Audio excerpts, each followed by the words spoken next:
Hello, I'm here with my colleague Karin Whiteside from the University of Reading to talk about a research project which we've been involved with in connection with the Council for At-Risk Academics Syria Programme. We've entitled the talk, I've Learnt I Mustn't Leer into the Screen, Evidence from 3 Years of Online Teaching. Maggie Charles from Oxford was also very involved with the research. So I'm here to provide some background, then I'll pass you on to Karin, who'll talk through the research. Then you'll come back to me and I'll talk about opportunities for working with Cara. So Cara is the Council for At-Risk Academic, which aims to provide help to academics who are in exile or academics who are in their own countries but are working in very difficult circumstances. It aims to help academics to rebuild the societies which they've come from when it's safe to do so. There are two components to Cara's assistance: the Cara Fellowship Programme, which places refugees as doctoral students, postdoctoral students, researchers in universities in the UK, and in-country programmes. The Syria Programme is the programme we've been involved in. And the aim of the Syria Programme is to strengthen and connect Syrian academics in exile, opening up new opportunities to ensure that this part of Syria's intellectual and cultural capital will be able to play a vital role in the future of Syria, when Syria is a safer place for academics. We hope to achieve this by facilitating professional connection and collaboration and continued academic development and contribution whilst in exile. The majority of the participants are in exile in Turkey from Syria, along the border of the of Turkey and Syria. There are 5 strands to the programme: EAP, academic skills development. We've been working with colleagues from the University of South Wales and the University of Kent on academic skills. Research incubation visits, whereby participants go to UK universities and spend a few weeks developing research ideas. Research grants, a large number of research projects which are currently underway, funded by Cara and by other funders, and the aim is to build connections and networks more generally. So up to COVID, we were organising visits to Istanbul every 2 to 3 months. The participants were flown up from the areas near the Syrian border, and we have carried out about 10 workshops up to this point. We are also offering face-to-face online weekly group lessons in Turkey for participants with a Syrian English language teacher. And since COVID, we've also been organising online speaking sessions. We have currently 7 small groups running, and that's been going since April 2020. Al-Multuqa is a new initiative. Al-Multuqa means forum in Arabic, and it's an opportunity for Syrian participants to present new ideas, new proposals, new research, new projects they're involved in to their colleagues in English, with EAP teachers present.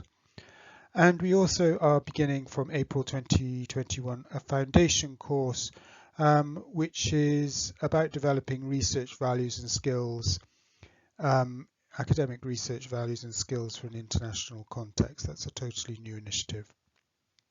However, one-to-one online lessons are the core of the programme and the focus of this research.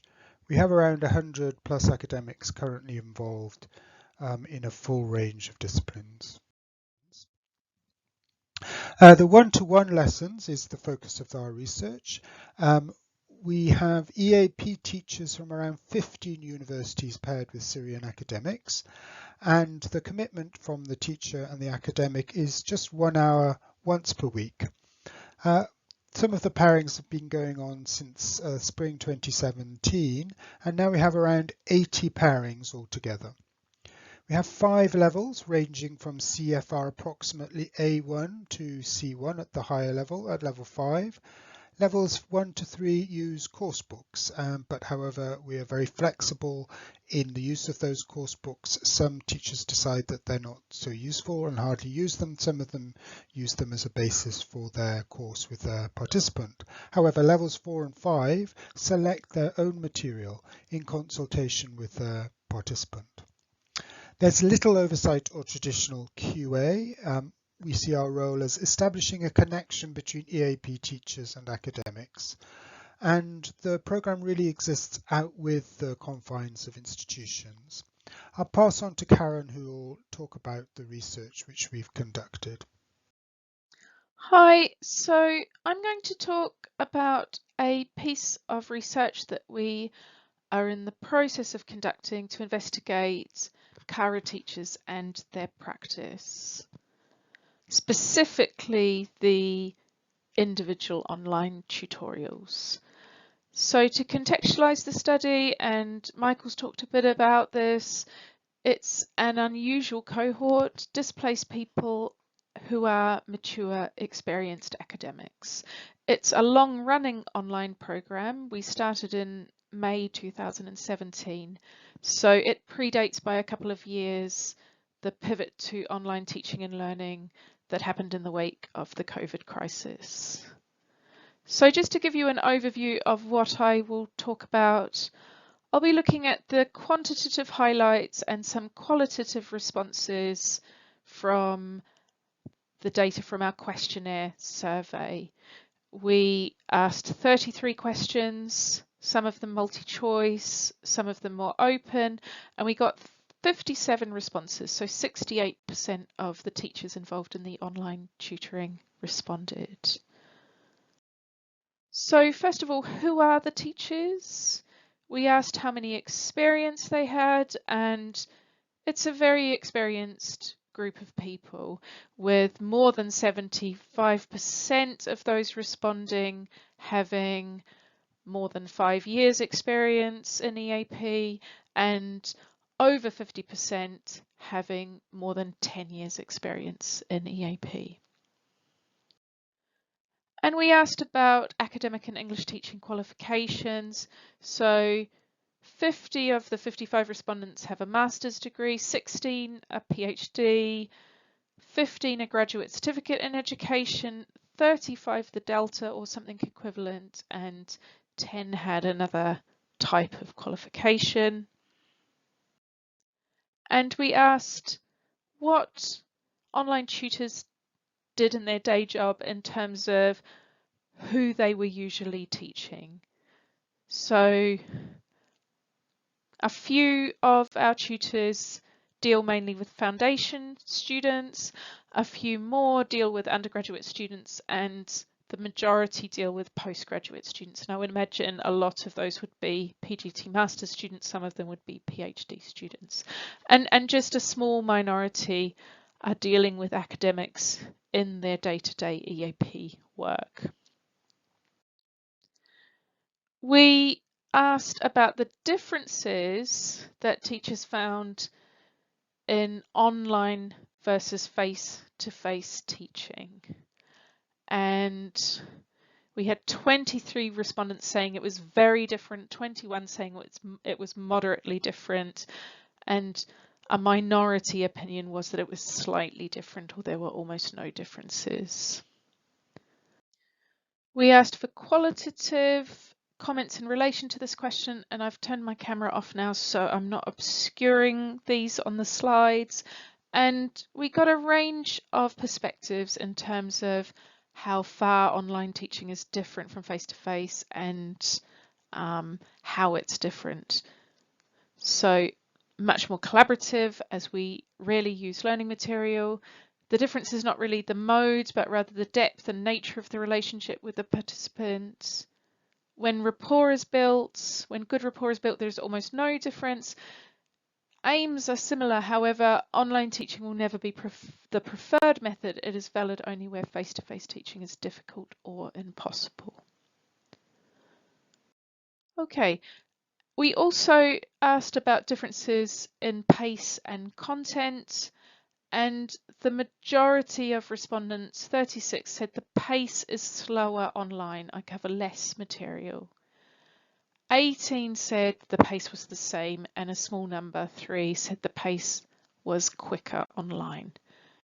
And again, we asked for some qualitative comments, and again, here's a range. Much slower because the level is lower and the participant cannot get any stimulation from others in the class. It can be slower. I can go at the pace my Cara student needs and explore material in depth. We do a lot of talking and following interesting ideas, leaving aside what has actually been prepared. With only one student, the pace can be as fast as in face-to-face. We asked about what differences there were in these online sessions, individual sessions, in terms of choice of focus and material. And the majority said that they chose the focus and material together with their participants. A smaller number, 17, said that they usually chose the focus and material, and 8 people responded that the participant usually chose the focus and material for the sessions. And again, here's related qualitative comments. I choose videos for my student to watch and summarize and identify useful vocab structures from, but the rest of the session is normally free conversation, often led by him. I asked the participant what they would like, and they said to do more speaking, so I tried to add mini discussion tasks, but do fear ignoring the other skills, so I do quite a lot from the textbook too. So here you see a little bit of a compromise between what the tutor thinks the needs are and what the participant believes the main needs are. Although I choose the material in advance, I periodically check with my tutee if he has any particular wishes. He is therefore involved at all times. I let him dictate what we do according to his needs and wishes, though I do make recommendations. We asked about the advantages of Cara online teaching. It is meeting real needs. It's lovely to work with professionals and more mature learners. I'm able to see his development over a sustained period and really get to know what his learning needs are and how I can best address them. It's convenient to teach from home, online, and I really enjoy Cara teaching in general. I like the flexibility of what we choose to work on. Flexibility of teaching online, a change of pace and variety from the type of teaching I usually do, the opportunity to get to know my students. In terms of disadvantages, no particular end point or aim to achieve. The main disadvantage is that an hour a week is minimal, so progress is slow. Total dependence on technology and internet connection. Working on text together on the screen can be more tiring and make it less relaxed as a discussion environment. We are both extremely busy and lessons are often missed by him or rearranged, sometimes unsuccessfully. It is a challenge to meet as regularly as we would both like to. And we asked for recommendations from tutors for others teaching academics online. Take time to get to know your student and their experiences. Have realistic expectations about how much progress can be made. Remember, these students are accomplished academics. Make every session useful for them and their specialism. Keep it simple, be flexible. Okay, to summarize, thus far in our analysis, and we haven't done a lot with our data yet, but these are the salient themes that we've identified. Negotiation and collaboration are key. There's no syllabus, little prescription, and no institutional pressures or structure. Personal connection is very highly valued, and the importance of understanding learning styles, understanding individual and personal priorities and working with them.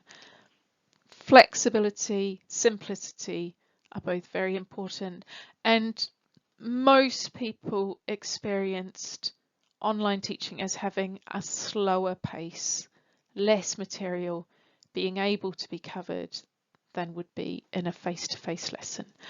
And now I'm going to hand you back to Michael to talk a little bit more about the tutoring program and potential opportunities within it. Hello again. I'm here to talk about volunteering opportunities very briefly. We have a minimum requirement, which is a master's in applied linguistics, TESOL, etc., plus a language teaching qualification, for example, a Delta. People can volunteer to do one-to-one lessons. The commitment is 1 hour per week plus 1 hour admin. Levels 1 to 3 use a course book, as we've already said. There's no prescribed material for levels 4 and 5. People can also volunteer to take speaking sessions, which is 1 hour a week with a group of around 4 Syrian academics. Again, there's no material prescribed for those lessons. When Istanbul workshops begin again, we're hoping in the autumn, possibly a bit later, then we're always in need of teachers to help with those. And if you would like to attend the Al-Multuqa, this new initiative, then please ask me. You can, if you're interested in volunteering, please email me at this email address. Currently, however, we have a waiting list for volunteers, but we'll put your name on a waiting list and we'll Zoom you if we find that we're in need of new teachers. Thank you very much. We hope you've enjoyed the presentation.